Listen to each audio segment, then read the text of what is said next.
बच्चों good morning. बच्चों हमारा जो सेकंड चैप्टर था समाजशास्त्र का, भारतीय समाज की जनसांख्यिकी संरचना, वो ख़त्म हो चुका है। मैंने आपको उसको क्वेश्चन आंसर और बहुविकल्पीय जो प्रश्न थे वो भी सेंड कर दिए थे। मुझे उम्मीद है आपने कॉपी वॉपी बनाई होगी, उस पर नोट किया होगा। आज बच्चों हम आपको थर्ड चैप्टर पढ़ाएंगे,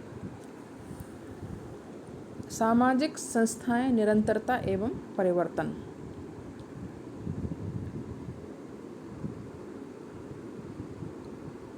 जूम कर देती हूँ जिससे आपको क्लियर दिखाई दे। सामाजिक संस्थाएं एवं निरंतरता। देखिए, संस्थाएं, सामाजिक संस्थाएं कई तरह की होती हैं। जैसे जाति भी एक संस्था है, जनजाति भी संस्था है, परिवार भी संस्था है, और भी विभिन्न प्रकार की संस्थाएं होती हैं जिनको हम समाजशास्त्र में पढ़ेंगे। लेकिन यहाँ हम पढ़ेंगे उन संस्थाओं के विषय में, जाति, जनजाति और परिवार, इन संस्थाओं के विषय में हम यहाँ पढ़ेंगे। सबसे पहले मैं इसका आपको परिचय देती हूँ। देखिए, व्यक्ति समाज में रहकर जीवन व्यतीत करता है। जैसा कि हम सभी लोग जानते हैं, हम लोग समाज में रहते हैं और हम लोगों का जीवन यापन वहीं पर होता है। समाज व्यक्तियों के संबंधों से बनता है, ये बात भी स्पष्ट है, क्योंकि हम लोग सब समाज में रहते हैं और हम सभी के संबंध रहते हैं। सामाजिक संरचना में जनसंख्या का विशेष महत्व है। सामाजिक संरचना कैसी होती है? अगर व्यक्ति नहीं हो तो सामाजिक संरचना ही नहीं होगी। तो जनसंख्या का विशेष महत्व, यानी लोगों का विशेष महत्व है। सामाजिक संरचना में जनसंख्या का विशेष महत्व है। जनसंख्या की एक अनिवार्य विशेषता क्या है कि यह केवल अनेक व्यक्तियों का कोई साधारण जमघट नहीं है। जनसंख्या क्या है? ऐसा नहीं है कोई बहुत इकट्ठे हो गए लोग और वह जनसंख्या वो जमघट बन गया, वो संस्था बन गई, ऐसा नहीं है। बल्कि इसकी संरचना या संगठन में अनेक अलग अलग परंतु परस्पर घनिष्ठ रूप से संबंधित वर्गों या समुदायों का विशेष योगदान होता है। देखिए, किसी भीड़ भाड़ को हम जनसंख्या को उसको जनसंख्या संरचना नहीं कह सकते। किसको कह सकते हैं? जहाँ आपस में संबंध हो, जहाँ किसी घनिष्ठ रूप से किसी वर्ग से संबंध हो, समुदायों से संबंध हो, उनका योगदान रहता है इसमें। इन वर्गों तथा समुदायों के गठन के पीछे कुछ सामाजिक संस्थाएं निहित होती हैं। जो वर्ग होते हैं, उन वर्गों के पीछे या उनके संगठन में कुछ संस्थाएं कार्य करती हैं, जिन्हें हम क्या कहते हैं? सामाजिक संस्थाएं कहते हैं। और ये सामाजिक संस्थाएं समाज द्वारा स्वीकृत संगठन होते हैं, यानी इनको समाज से मान्यता प्राप्त होती है। इनमें जनरीतियाँ, रूढ़ियाँ तथा विधियाँ आदि संगठित रहते हैं। बच्चों, इस प्रकार हम कह सकते हैं कि सामाजिक संस्था का कोई निश्चित उद्देश्य प्राप्त करने का अमूर्त साधन है, यानी ये हमारे उद्देश्यों की पूर्ति करने का एक अमूर्त साधन है। क्या? संस्थाएं। समाज में अनेक प्रकार की सामाजिक संस्थाओं का अस्तित्व होता है। उनका अपना अपना उद्देश्य एवं महत्व भी है। आज हम इसी चरण में, इसी अध्याय में पढ़ेंगे जनजाति, परिवार जैसी सामाजिक संस्थाओं के विषय में। आज हम इस चैप्टर में पढ़ेंगे। बच्चों, आप बुक खरीदें कि नहीं खरीदें, मुझे कुछ भी नहीं पता चलता है, और कैसे आपसे कांटेक्ट करूं ये भी नहीं मुझे समझ में आता। आप स्कूल आएँ तो कभी कभार मिल लिया करिए। देखिए, जाति एवं जाति व्यवस्था। अब जाति क्या है और जाति व्यवस्था क्या है? हम सभी लोग किसी न किसी जाति को बिलोंग करते हैं। हमारी कोई जाति हो जो हमें जन्म से, हम उस जाति को उसी जाति में हम रहते हैं और वो जीवन पर्यंत हमारे साथ हम उसी जाति में रह रहे होते हैं। देखिए, प्रत्येक भारतीय जाति नामक सामाजिक व्यवस्था से अनिवार्य रूप से परिचित है। जैसा कि मैंने आपसे कहा, हम सभी परिचित हैं कि जाति क्या है। भारतीय समाज के लिए यह एक प्राचीन व्यवस्था या संस्था है।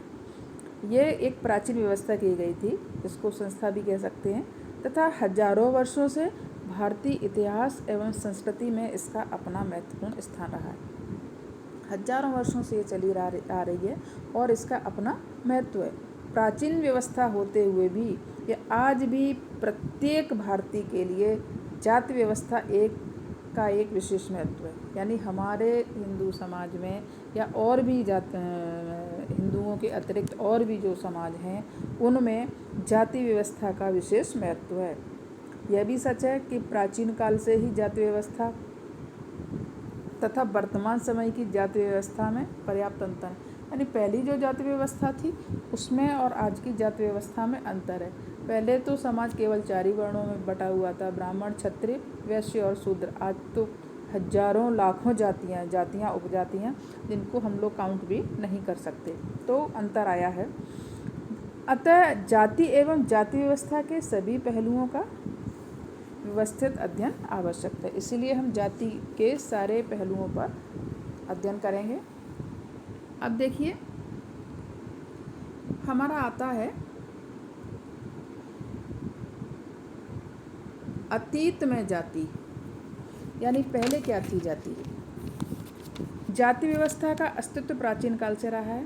यह भारतीय उपमहाद्वीप से जुड़ी एक अनूठी सामाजिक व्यवस्था या संस्था है। यानी पहले से ही इसका बहुत महत्व रहा है।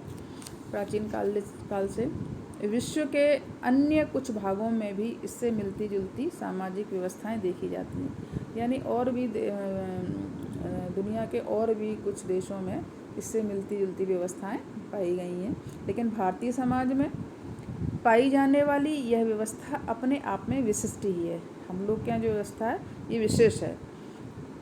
सैद्धांतिक रूप से या मुख्य रूप से यह व्यवस्था भारतीय हिंदू समाज की अपनी व्यवस्था है।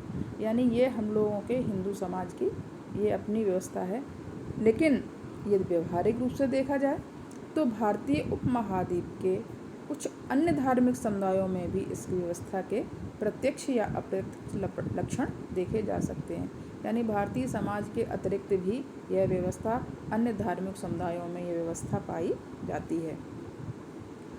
जैसे कि भारतीय समाज के सिखों, ईसाइयों तथा मुसलमानों में भी जाति व्यवस्था के लक्षण देखे जा सकते हैं। क्योंकि आपने देखा होगा ये सारे लोग तो हम लोग के इर्द गिर्द आसपास हमारे देश में ही रहते हैं, और हम लोगों के देश में क्या, हम लोगों के गली मोहल्ले में भी रहते हैं। तो इसमें जो उन लोगों में भी कई तरह की जातियाँ रहती हैं। हम लोग तो केवल मुस्लिम कह दिया, लेकिन मुसलमानों में भी कई जातियाँ होती हैं, सिखों में भी कई तरह की जातियाँ होती हैं, जातियाँ उपजातियाँ रहती हैं। अब देखिए जाति का अर्थ क्या है और परिभाषा क्या है।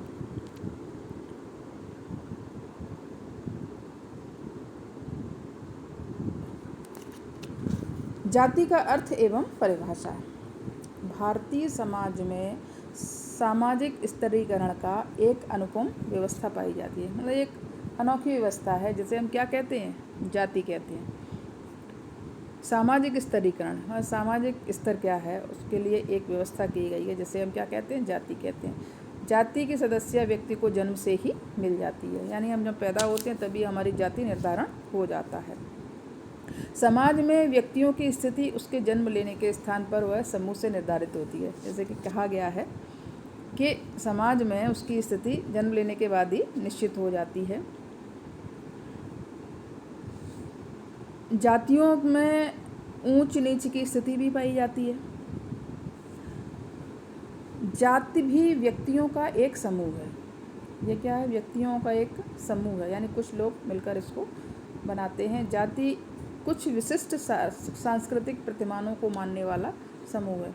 कुछ निश्चित नियम होते हैं जो इसमें मान्य होते हैं, जिसके सदस्यों में रक्त शुद्धि होने का विश्वास किया जाता है। यानी जाति से मतलब है कि आपके रक्त शुद्धि, यानी आपके शरीर ब्लड रिलेशन से रहता है, जिसकी सदस्य प्रत्येक व्यक्ति जन्म से ही प्राप्त कर लेता है। और उसकी सदस्य, यानी आप जिस कास्ट में पैदा हो गए तो आपको उसकी सदस्यता मिल गई, और जन्म भर उसका सदस्यता का त्याग नहीं कर सकता। ये जो जाति है इसका हम जीवन पर्यंत कभी भी हम इसका त्याग नहीं कर सकते। इस प्रकार का समूह सामान्य संस्कृति का अनुसरण करता है। इस समूह के सदस्य अन्य किसी समूह के सदस्य नहीं हो सकते। यानी जिस जाति में आपने जन्म लिया है आप उसी के सदस्य हैं, आप किसी अन्य समूह के सदस्य या अन्य किसी जाति के सदस्य नहीं हो सकते। और न ही कोई भी व्यक्ति बाहर के समूह के सदस्य इस समूह के सदस्य हो सकते हैं। न तो हम किसी दूसरे की जाति में जा सकते हैं, ना और दूसरी जाति का हमारी जाति का सदस्य हो सकता है। इस प्रकार जाति क्या है? यह एक बंद वर्ग है, यानी जिसमें पैदा हो गए फिर क्लोज, उसके बाद हमको उसी में रहना है। अब जाति शब्द की उत्पत्ति कैसे हुई? यह अंग्रेजी के कास्ट शब्द का हिंदी अनुवाद है। कास्ट शब्द जो है वो पुर्तगाली भाषा के कास्टा शब्द से बना है। देखिए इसकी यहाँ दिया हुआ है, आप लोग पढ़ लेंगे इसको, नहीं तो बुक है तो बुक में सब कुछ दिया हुआ है। पुर्तगाली भाषा के ये कास्टा शब्द से बना है। इसका शाब्दिक अर्थ है नस्ल, प्रजाति या भेद।